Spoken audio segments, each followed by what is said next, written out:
the Sahara Desert, one of the harshest climates in the world. A huge expanse of unforgiving rock, scrub and sand, the size of Europe.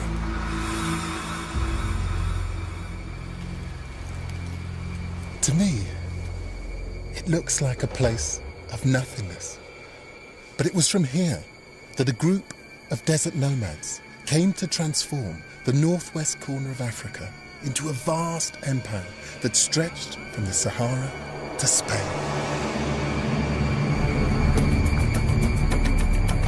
What started with one man's mission grew into a kingdom which lasted for centuries.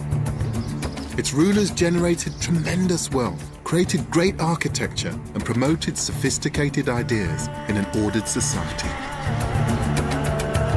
They were called the Berber, and they changed this part of Africa forever.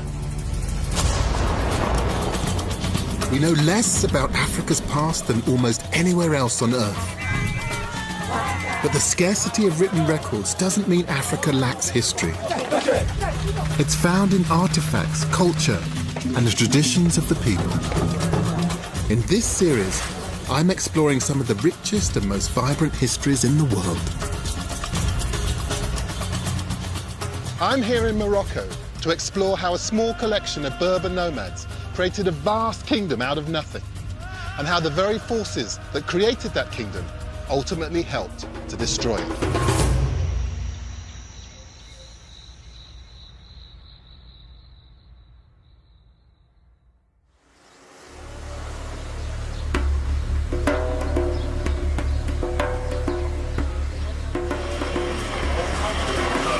'21st century Morocco, a modern Islamic state whose Arab king claims descent from the Prophet Muhammad. He rules over a country with a culture and a history as diverse as its landscape. Morocco has coasts that face the Atlantic and the Mediterranean Sea, snow-covered mountains almost as high as the Alps, and the bone-dry fringes of the Sahara Desert.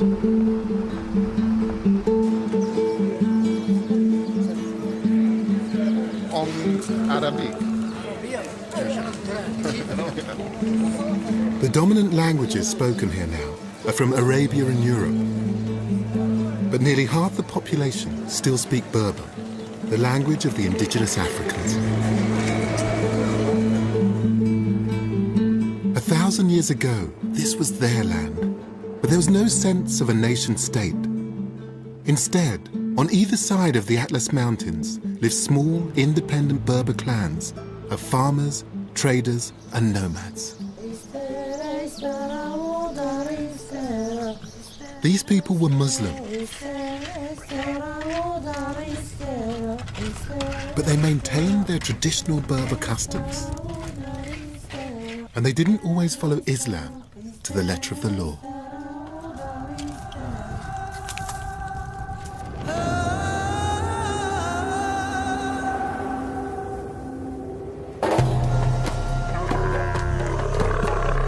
But in the mid-11th century, one man changed everything.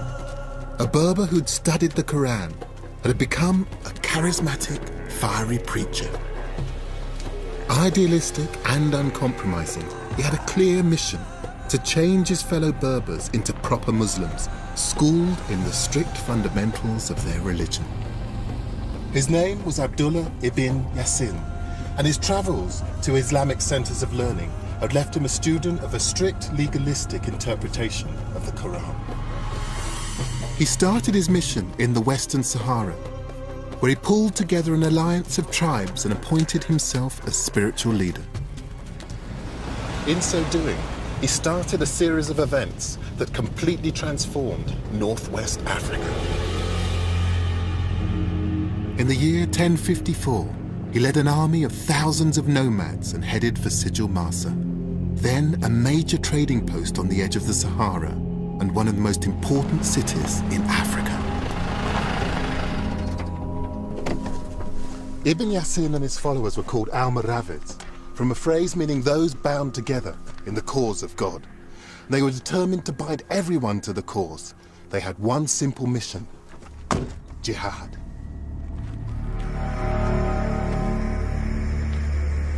The term jihad today carries connotations for many people of anti-Western extremism. But Ibn Yassin's holy war, his struggle to uphold a true understanding of Islam, was aimed at his fellow Muslim Berbers.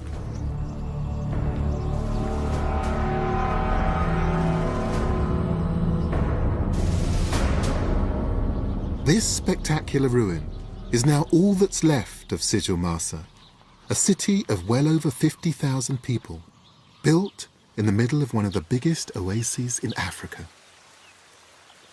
Now a quiet and tranquil backwater, the date palms and irrigated fields hide clues to a much bigger and more significant past. And it's on a shingle bank, at the heart of the oasis, where the ruins of the mud-built city lie. The taking of Sijil-Massa would be the first major building block of an Almoravid kingdom. So what attracted Ibn Yassin here? The wealth of the city. This city was very prosperous. In fact, it was the commercial hub of Morocco, a huge city in a huge oasis. Dr. Eric Ross has been involved in some of the recent archaeological studies here that have confirmed why this was such an important prize for Ibn Yassin. I call it the Casablanca of 1,000 years ago. Yes. Because Morocco wasn't looking to Europe or the Atlantic, it was looking across the Sahara. The Sahara is wide open to trade. So there were goods coming from all over the region and they were being traded and exchanged here? Yes. And what sorts of things are being traded here? Cloth, manuscripts and books, horses also. The most important was the gold, trading mostly south across the Sahara. Places like Mali and Senegal today were producing especially gold. So gold was the main part of the wealth of the city. We know gold coins were minted here, they were stamped here, and they were exported. And mostly they were exported eastward to Egypt, Iraq, Central Asia, and they ended up in places like India. Wow. So they're trading tendrils, they'd stretch all the way from West Africa as far as South Asia. Yes, absolutely. It's a trading powerhouse. Yes, it is. And the envy of empires across the continent. They all tried to take it, and the Almoravids succeeded in doing that. Once they had Sijil-Massa under their control, the Almoravids set about securing the source of the city's gold trade. They crossed 1,000 miles back to the opposite side of the Sahara and seized the trading town of Oude-Ghost. By controlling the supply of gold across the desert, they had a virtual monopoly on this, the most lucrative of trades. With a considerably strengthened army of weapons and camels taken from Sijil-Massa, the Almoravids now had what they needed to carry their jihad beyond the Sahara. But they couldn't have done any of this without another important resource, the key to life itself. Water sustains everything in this harsh climate, and the Berbers had the know-how to find and to move it under the desert. These are Qatada. They're part of an ancient Berber irrigation system. And you see these mounds stretching out across this landscape. What you see on the surface belies a very complex network of tunnels that sit underneath the ground, funneling the water across this landscape. Because water was such a rare resource. These access shafts are all that you see of the gently sloping tunnel system that taps into the underground water table. These systems could take water for miles in this very arid, dry, hot landscape, and to take it where it was needed. And it just says how the Berber understood this landscape, how they worked with it, how they used the small resources that they had to their advantage. With a powerful army, money, and the rallying call of Islam, Ibn Yassin now had the potential to create a Berber nation. the Almoravids' jihad had an unstoppable momentum, but now they wanted to take their brand of Islam to every Berber. And that meant crossing the Atlas Mountains.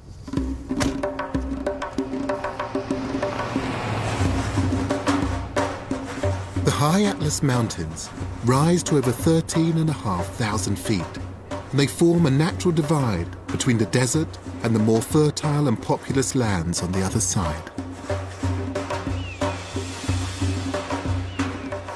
But these were dangerous times, and this was a perilous area to be travelling through.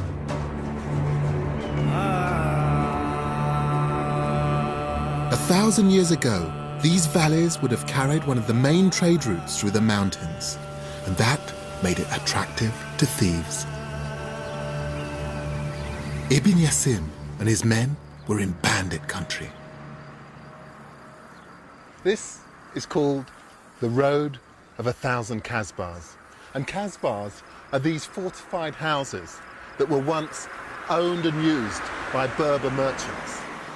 These buildings would have often been used to house things like gold and silks that came across the desert.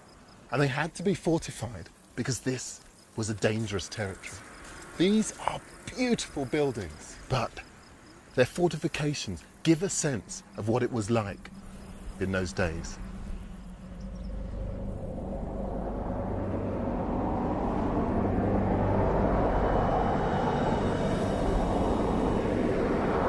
The Almoravid army traversed this hostile environment with 400 horsemen, 800 cameleers, and 2,000 foot soldiers. It was a treacherous journey in an alien landscape. 1,000 years ago, when Ibn Yassin and his army came up these passes to cross these mountains, they were entering completely new territory. They were desert warriors, and these mountains and everything beyond was a completely different environment to them. But they had a clear goal.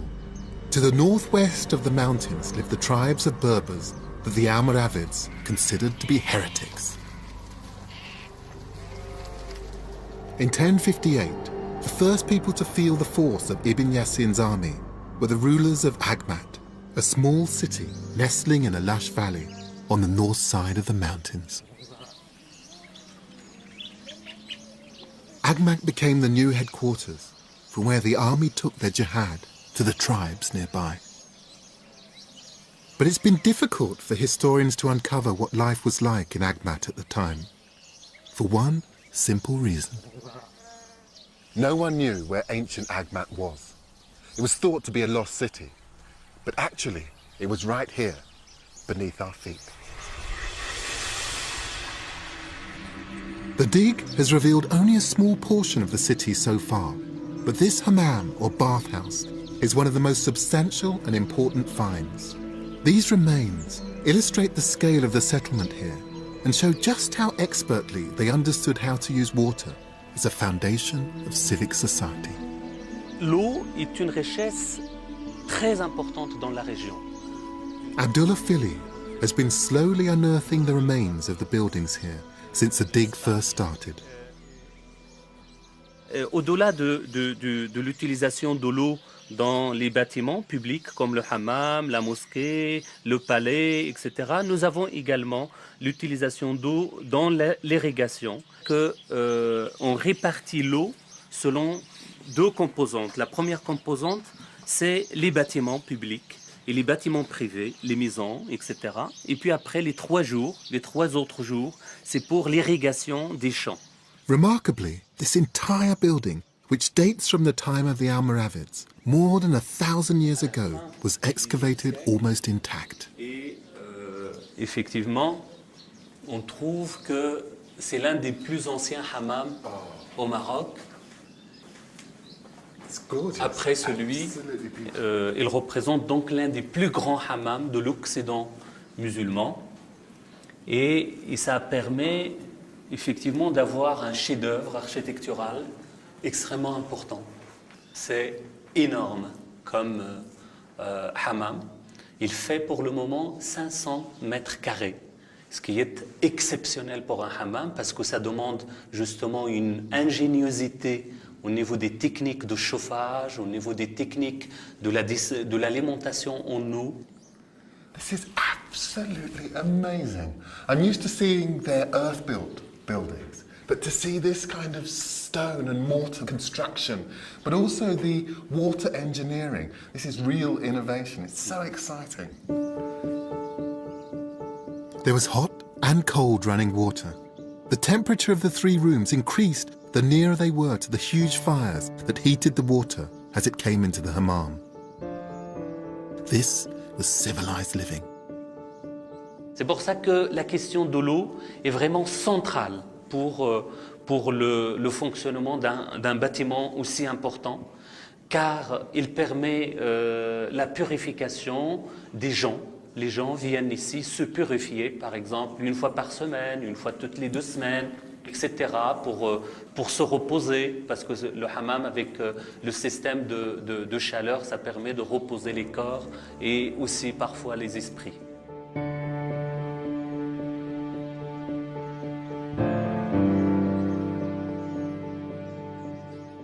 These were people who came from the desert, for whom water was a precious resource. This is more than a bathhouse. This is a temple to water, and what a place.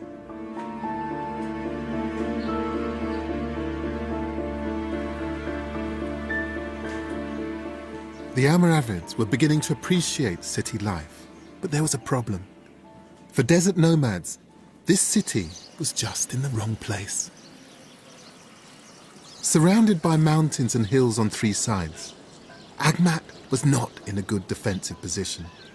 As people most suited to fighting in the open, it made them feel vulnerable. After a little more than a decade, the Almoravids looked for a new home, a new base from where they could expand and take on even more territory and infidels. The Almoravids had the desert in their DNA, and they chose a flat, dry, open piece of land around 20 miles from the foothills of the Atlas Mountains. They pitched their tents and named their city after the Berber words, the land of God.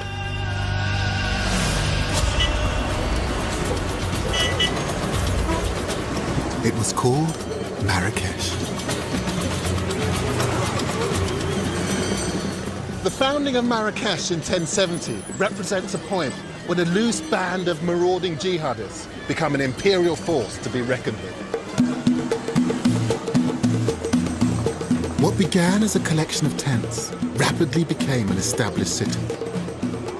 The Berbers who settled here were offered security in return for their taxes, and that paid for the further expansion of the Almoravids' territory. The movement seemed unstoppable. Even when Ibn Yassin died, while fighting Berber heretics, the holy enterprise continued unabated. After the death of the fiery preacher Ibn Yassin, a new man took charge of the jihad. His name was Yusuf ibn Tashfin, and he made a greater contribution to the dynasty than any other man. He turned a fledgling kingdom into an empire. While Ibn Yassin had been the spiritual leader who'd inspired the Almoravid movement and led it out of the desert, Ibn Tashfin would take the dynasty even further. It began with Marrakesh. Katara were dug to supply water to the growing population, and walls were built to surround it.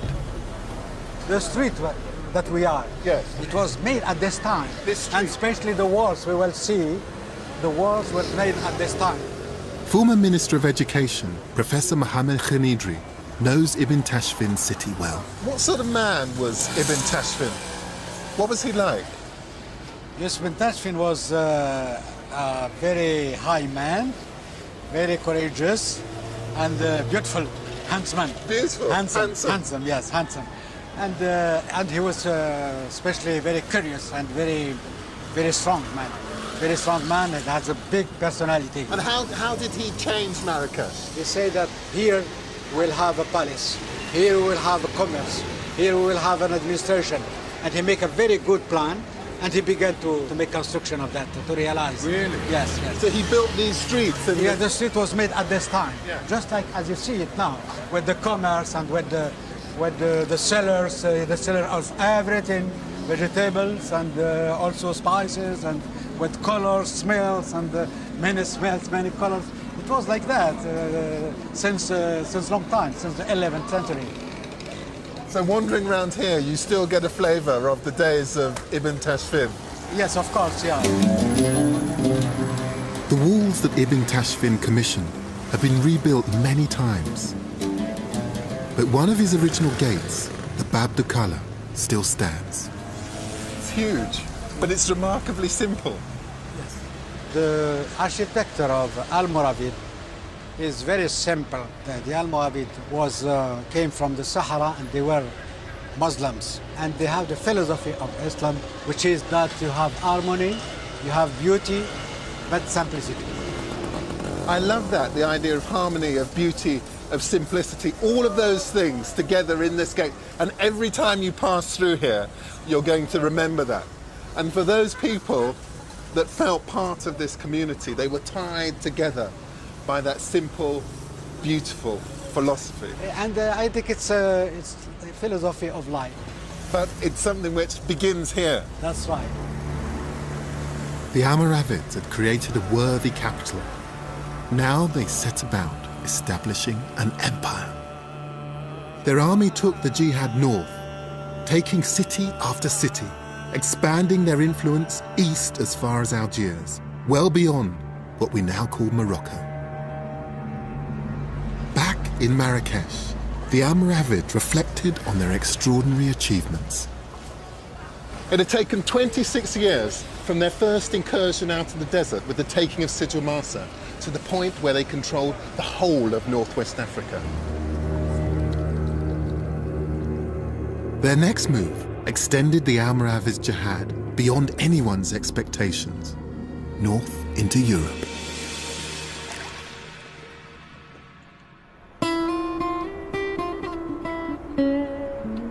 A parallel Islamic world had existed in Spain and Portugal since the early 8th century.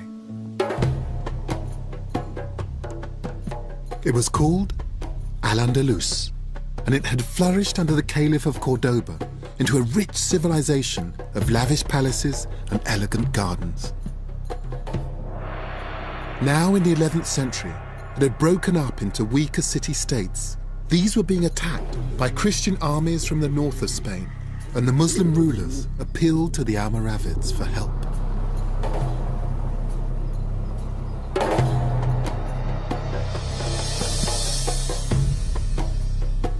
Yusuf ibn Tashfin helped repel the Christians, but he was disgusted at the decadence of the Muslim princes he'd agreed to help.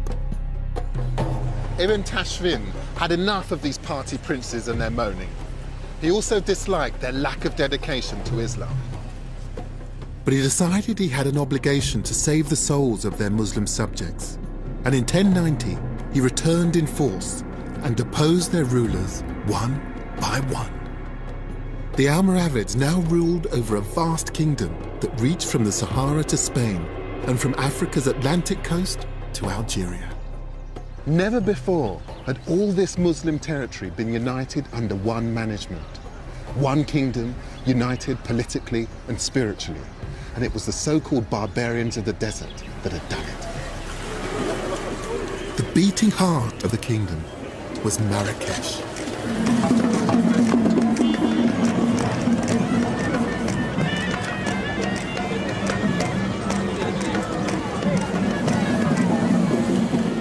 This was a place where people came to exchange stories, ideas. Stories that had been traded across the desert from as far away as West Africa. Stories that had come from southern Europe, from the Middle East. But they all ended up here in the central square in Marrakesh. By the beginning of the 12th century, the square here had become the news hub of the empire.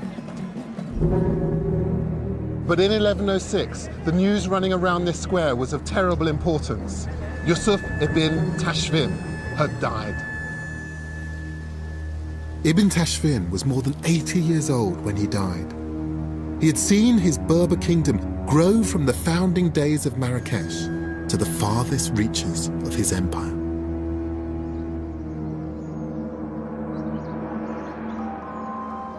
But now, the warrior king was dead, and the mantle of ruler of the Almoravids dynasty passed to Ibn Tashfin's 23-year-old son, and a very different era began. One of power and privilege. Ali was the first Almoravid leader not to have known the desert or its hardships. He knew the royal palace and its luxuries. At the time of his father's death, the royal treasury housed 13,000 boxes of silver and 5,400 boxes of minted gold. He was loaded. The new leader worked hard to make Marrakesh even more splendid, and he ordered a new palace to be built.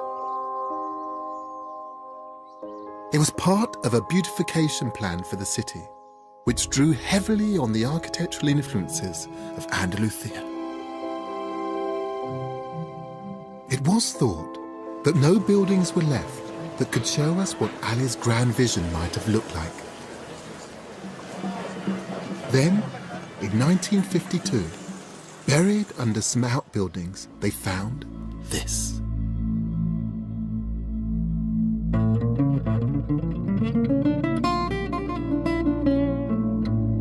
The Kubat Bariuddin. It's not only a rare example of Almoravid architecture, but it gives us some sense of what this city looked like at the high point of the dynasty. This is the Kuba. This is the masterpiece of the architecture of the Almoravid period. It is a masterpiece. Yes. Professor Mohammed Al-Faiz has written extensively on the buildings of Marrakesh. And I think that the architects came in from Andalusian Spain. They make this jewelry, this very, very beautiful. It's unique in the architecture of Morocco. Look at this simplicity of lines. Yes. And harmony of proportions. It is absolutely gorgeous. It's, so this was a place where people before prayer would come and they would wash their bodies. They wash their bodies and they prepare when they go to the mosque. It's a sumptuous building. It tells us just what Marrakesh may have looked like. It must have been a place with fantastic architecture and also very, very wealthy people who were obviously living the high life. It's a very rich civilization because Marrakesh was a capital of empire. Like actually when we have New York or other cities, very important. This delicately carved interior is such a contrast to the bold, simple shape we see outside. It was also highly fashionable. These wonderful scallop shell shapes were common in Andalusia, and this is the first time that they've been seen in Africa. Ali wanted nothing but the best. What was Ali bin Yusuf like? He's different from his father. He was a liberal man. I think that the reign of Ali bin Yusuf is very important because with him we have the development of architecture, of cultural humanities, poets, and it's not the same character of his father.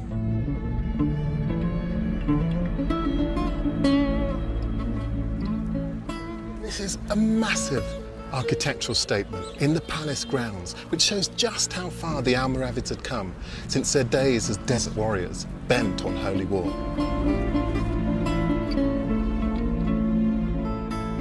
But while Ali beautified the Almoravid capital, the kingdom was starting to slip from his grasp.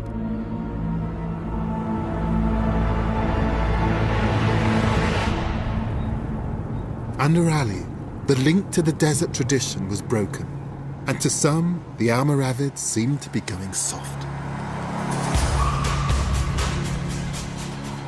High in the mountains behind the city, a force even more powerful than the Almoravids was stirring. The fires of dissent were being stoked by rival Berbers holed up in the high Atlas Mountains. This precarious mountain track leads to what was, in effect, their mountain hideout. The Almoravids were never comfortable in the hills and mountains of the high Atlas, and whenever they tried to root out trouble, they were evaded, and there was plenty of trouble brewing. Here, a new group of Islamic revolutionaries laid the groundwork for their domination of this whole region. They were called the Almohads, meaning the people who believed in the unity of God. The leader of the revolution was Muhammad ibn Tumurt. He wasn't a desert warrior like the Almoravids. He was a mountain Berber. Ibn Tumurt had spent decades studying Islam. He claimed to have been divinely chosen to restore the true faith as he understood it. This is Tin Mal, the village where Ibn Tumurt started his revolution. From here, he preached against the arrogance and corruption of the Almoravids. Professor Mohammed Rabataddin has studied the power struggle that developed between the Almoravids and their fiercest critic. La société marocaine, à cette époque-là, était une société purement musulmane. Ibn Tumurt, le rôle d'Ibn Tumurt n'est pas faire l'islamisation ou faire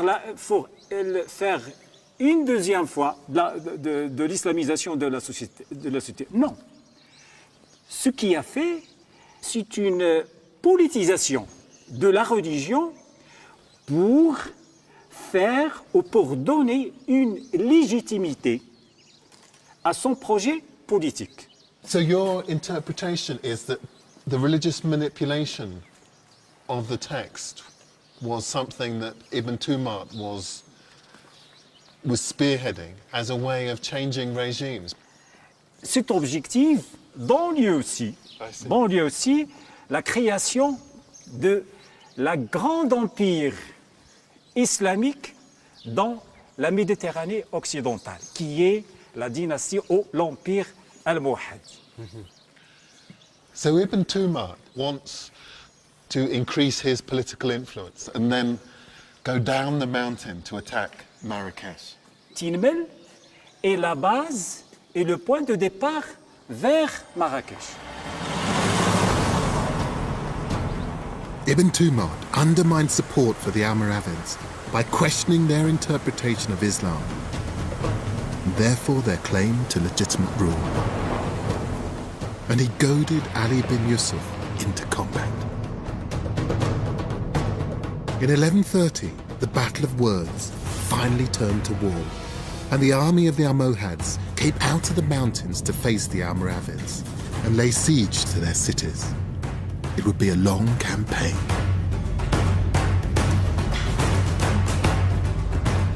In Marrakech, the city walls were reinforced and rebuilt by the Almoravids in direct response to the Almohad threat.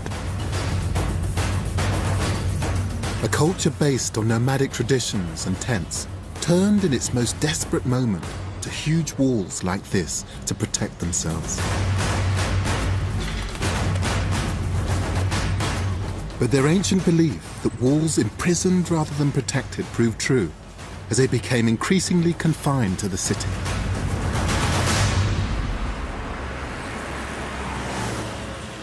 It took almost 20 years of skirmishing battles for the Almohads to finally enter the city of Marrakech. And in 1147, the dynasty of the Almoravids was finally over.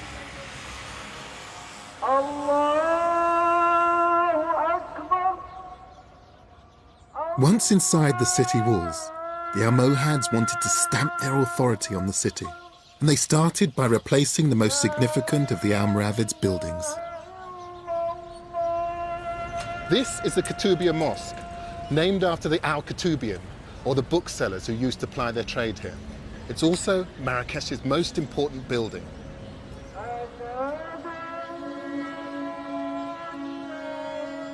Legend has it that the predecessor to this mosque was torn down by the Almohads because it wasn't correctly aligned with Mecca. In fact, all the mosques in the city were pulled down and replaced on religious grounds. This sent a big, bold message to the people of Marrakesh. They were making it clear that their way and their interpretation of Islam was the correct one. And anyone arriving in the city got a similar message. This is the Bab Agnew, or the Gate of Guinea. It was built by one of Ibn Tumar's successors, Sultan Yaqub el-Mansur, in 1185. It's a beautiful gate, this one, so ornate. This is an Almohad gate, and it's so different. Earlier I just did a quick sketch of the Almoravid gate, and the Almoravid gate is just one of those perfect, very, very simple gates. But this one, so different from the Almoravids, and that modesty. It's so much more sumptuous, layers upon layers of decoration that have been built up with this beautiful green stone. This is an empire, a kingdom, and is very, very pleased to announce it to everyone who enters the city. Almost everything the Almohads built seemed more substantial, more impressive than that built by their predecessors. And that included the Berber kingdom. Just like the rulers before them, the Almohad used Marrakesh as an imperial base for an expansion even more ambitious than their predecessors. The Almohads took over almost all the territory previously run by the Almoravids, and they also seized the neighbouring lands of Africa, which stretched into what is now Libya. In Spain, they took Andalusia and made Seville their second capital after Marrakesh. Under the Almohads, the kingdom was to become an even stronger force in the Mediterranean than the Almoravids had been. Bonjour, Monsieur. And their wealth and ideas went hand in hand. Here in the Bank of Maghreb is evidence to show how both dynasties used their currency to spread the word of Islam. This is a gold dinar. Yeah, it's from Sijil Masa, Almoravid dynasty. I see. That's beautiful. With an Arabic inscription right in the center. What does it say on there? ومن يبتغي غير الإسلام دينا فلن يقبل منه وهو في الآخرة من الخاسرين. It shall not be acceptable that anyone takes a faith other than Islam. That's in the center of the coin. So they're actually helping to evangelize. Those coins will circulated of a lot of Mediterranean Sea. We have it in Spain, in Portugal, in London, in Germany, and Holland, and China. Really? Yeah. This was the dollar of its day. Yeah. It's about trade, but it's also taking wherever it goes, religion. Yeah. Because a lot of Christian kingdom used these coins at this time. It's a beautiful thing, absolutely beautiful. The Almoravids' dinar was widely valued. The Almohads wanted to build on its success, but they also wanted to do things differently. They introduced innovations, including a new coin with a square design that proclaimed the ambition of their jihad. So this one is the first round dirham minted by Almohad. It's round, but with a square in the middle. But after this one, so here, well, okay. Now that's square. Yeah. It's square. So they created these circular coins first with the square inscription in the center, and then they reduced them down just to these squares. Technically, in the mint of coins, it's easy to do sometimes the coins which is square. So these squares were much more efficient to be minted because there was much less wastage from a square sheet of silver. That's correct. And it's amazing that that's just a tiny thin wafer of silver, and yet it represents so much. These four sides were seen as being symbolic of the four sides of the kingdom, of the different directions. Looking eastward, eastward towards India, towards China, looking north up toward Europe, looking south towards the desert, and west towards new opportunities. But this is about an empire expanding.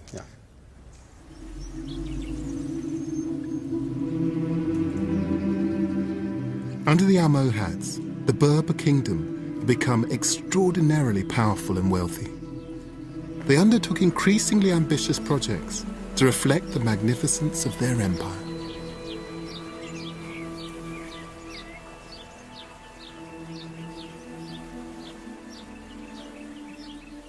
These are the Agdal Gardens in the grounds of the Royal Palace in Marrakesh. Almost 1,000 acres of orange, lemon, fig, apricot and pomegranate trees, linked by olive-lined walkways, all irrigated by water brought from the mountains over 20 miles away. And I think they're beautiful.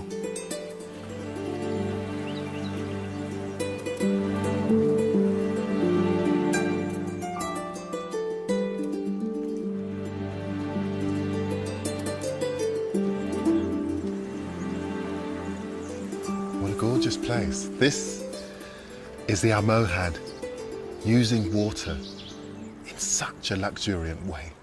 I mean, this setting was meant to be a place in which you could come and reflect on this landscape.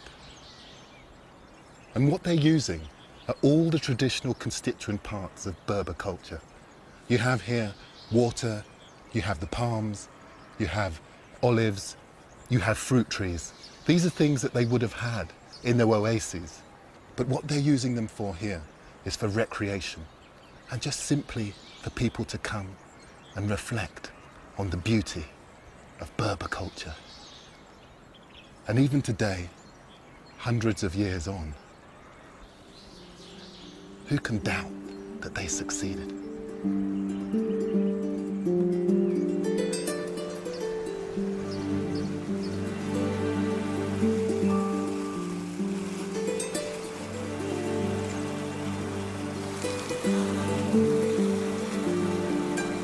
At the end of the 14th century, the Muslim philosopher Ibn Khaldun wrote about the Berber state being just like a garden.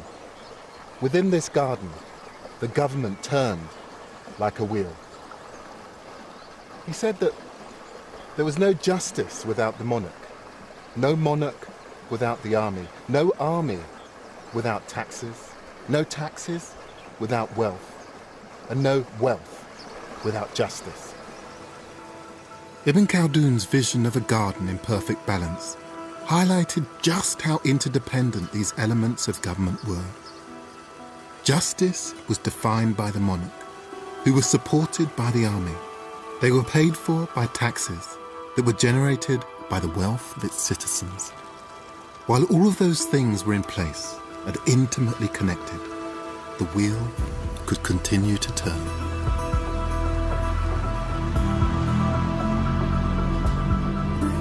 And 240 miles north of Marrakesh is a city that shows how well the system worked while it remained in perfect balance. Its Medina is probably the most complete medieval city centre in the world, a place that has changed little since the days of the Almohads. This is Fez, one of the great cities of the empire. Then, as now, a great centre of trade. From here, the Almohad traded in things like sugarcane and cotton, like gold and copper and pottery. But some of the most significant things they dealt in were ideas. In spite of their religious views, the Almohad were not intellectually repressive. The ancient University of Fez attracted thinkers and scholars from right across the Mediterranean. Deep in the centre of the old Medina is a theological college. It welcomed hundreds of scholars through its doors during the years of the Almohad reign. Librarian Abu Bakr showed me some of the most priceless books in the collection. And this volume is actually illuminated, and that some of the words are picked out in gold, and this plate here. Written by Ibn Tumard, he describes in detail his interpretation of the finer points of the Quran. Oh! Look at that. You'd come in here obviously to learn, but this is just so uplifting visually as well. It's just such a privilege to see. It's just the richness of it. ازدهارا علميا كبيرا وحركة علمية كبيرة تجلت في الخصوص في ظهور شخصيات مرموقة في مختلف العلوم، سواء في مجال الفكر أو التاريخ أو الطب والفلسفة وكذلك العلوم الشرعية وباقي العلوم الأخرى. One of the scholars who worked here, perhaps surprisingly, was Moses Maimonides, still regarded as the most important Jewish philosopher for the past 2,000 years. And this beautifully bookworm-ridden volume was written by another of the intellectual titans that were based here, the Andalusian philosopher Ibn Rashid, known in Europe as Averroes. Oh, look at that. Most famous for his commentary on the works of Aristotle, he was a significant link between the ideas of ancient Greece and medieval Europe. Page after page. On its extremely delicate, wafer-thin pages are his thoughts on Islamic law. وعنوانه بداية المجتهد ونهاية المقتصد، وكتاب في الفقه. فهذه الفترة عرفت يعني ازدهارا فيما يتعلق بمجال التأليف. It's fascinating because these are figures who talk about Islamic studies, but they're putting it into a much wider intellectual context. Here there are all of these great thinkers all working together, and they're pushing philosophy, pushing on astronomy, pushing on a number of great disciplines further than anywhere else in the area around the Mediterranean. ونحن عندنا في ديننا في الدين الإسلامي قولة تقول أو حكمة أن الحكمة هي ضالة المؤمن أينما وجدها، يعني هو يبحث عن الحكمة أينما كانت، فهو يستفيد ولا يتحرج أن ينفتح على كل العلوم سواء كانت علوم إسلامية أو غير إسلامية، فهو يستفيد منها ويعني يحاول أن يوظفها في علومه. These weren't just people who were interested in business, in conquering their neighbours. Just look at this. They knew beauty and they knew how to celebrate it. These are exquisite books. Absolutely exquisite.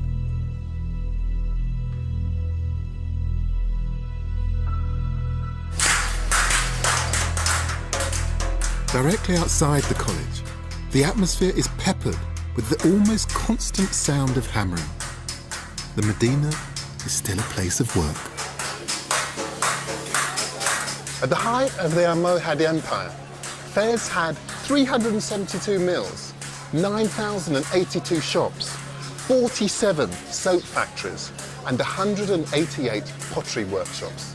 This wasn't so much as a market town, as a centre of industry. And in one corner of the Medina is an ancient industry as old as the city itself.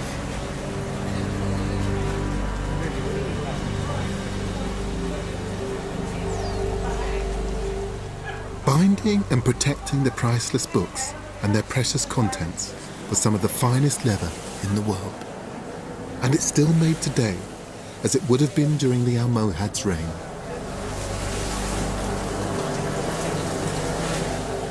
The skins are first scraped free of hair and fat, then soaked in lime bars, before being softened in a mixture of guano and water.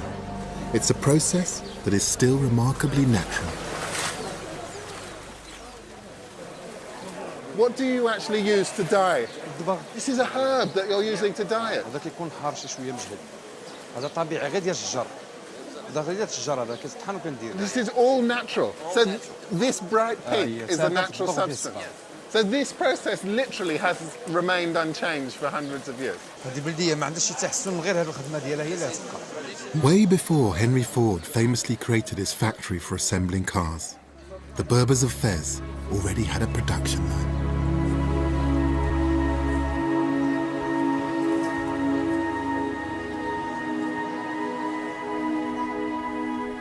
Intellectually and economically, the Almohads were in charge of an empire that ranked alongside the greatest of that time, anywhere in the world. This was the high point of the Berber kingdom, but controlling such a massive realm brought its own problems. By the end of the 12th century, this fort at Rabat overlooked an armada of ships at anchor. The Almohads controlled substantial amounts of the Atlantic and Mediterranean coast, and armies were being carried by sea to far-off battlegrounds. Seaports like Rabat had become crucial, and by the end of the 12th century, the Almohads' greatest ruler, Yaqub el-Mansur, developed the town into his military headquarters.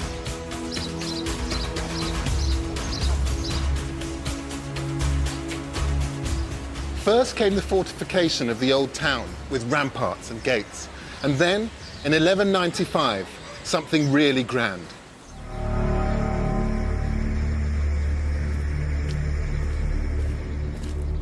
It had 400 columns and pillars. It was big enough to hold an entire army. And it would have been the largest mosque in the Islamic West, if not the entire Muslim world. As ambitious as the great Roman architecture of North Africa or the buildings of Mecca, it spoke to their heritage and to God, and it was as permanent a statement as could be made. But we'll never know if this would have been the grandest mosque in the world, as this isn't just a ruin, it's an unfulfilled dream. The reason why there's no top on the minaret or roof on the prayer hall here is that in 1199, only 4 years after work started, Yaqub el-Mansur died. The mosque remained in this unfinished state. His grand vision was never completed. El-Mansur was the last strong leader of the Almohads, and his death marked a critical turning point. It was the beginning of the end of the Almohad dynasty. Squabbles over his succession allowed rival Berber tribes to vie for power, and the weakness at the centre had repercussions further afield. In Androthea, a fundamentalist Christian crusade gained the upper hand against the equally fundamentalist jihad. The Almohads were humiliated by the Christians in a decisive battle in Spain, from which their army never really recovered. And the grip on Africa was lost as Arab tribes rebelled against the Almohad rulers.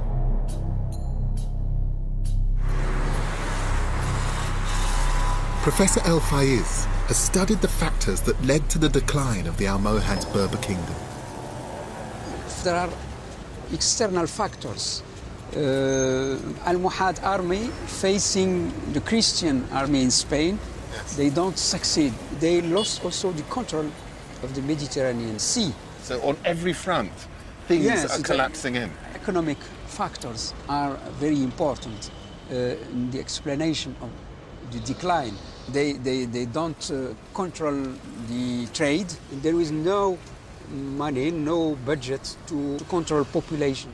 Internally, They lose their tax revenue as local people begin to turn against them. The different ethnic groups then begin to fracture and fight against the regime. And gradually, the empire begins to disintegrate. It is that kind of, that wheel, that problem of one of those factors breaking down means that the whole empire then begins to fail.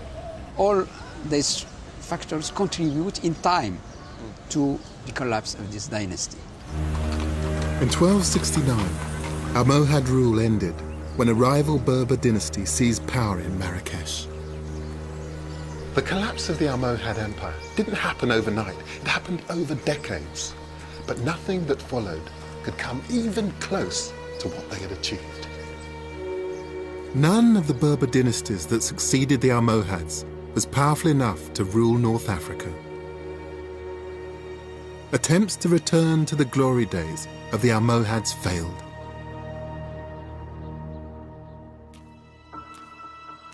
In the 16th century, the Kingdom of Morocco was revived.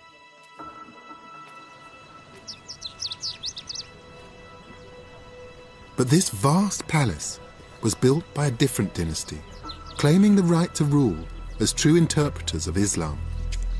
And these people saw themselves as Arabic, not Berber. The importance of Islam altered the identity of the kingdom. The same religious zeal that had brought the African Berbers an Islamic empire had ensured that it would be an Arab dynasty claiming direct descent to the Prophet Muhammad that would rule the kingdom that the Berber had created. An Arab dynasty is still in power today.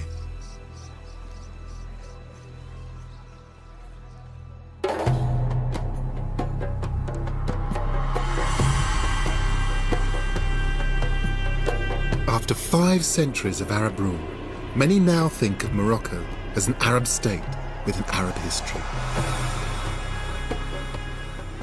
This is a kingdom with roots that are distinctly African. A group of indigenous nomads from the desert had achieved what no one else has ever done. They united a disparate group of Berber peoples under the banner of Islam and created an African empire that stretched into Europe. The Berber story deserves its place among the continent's great histories.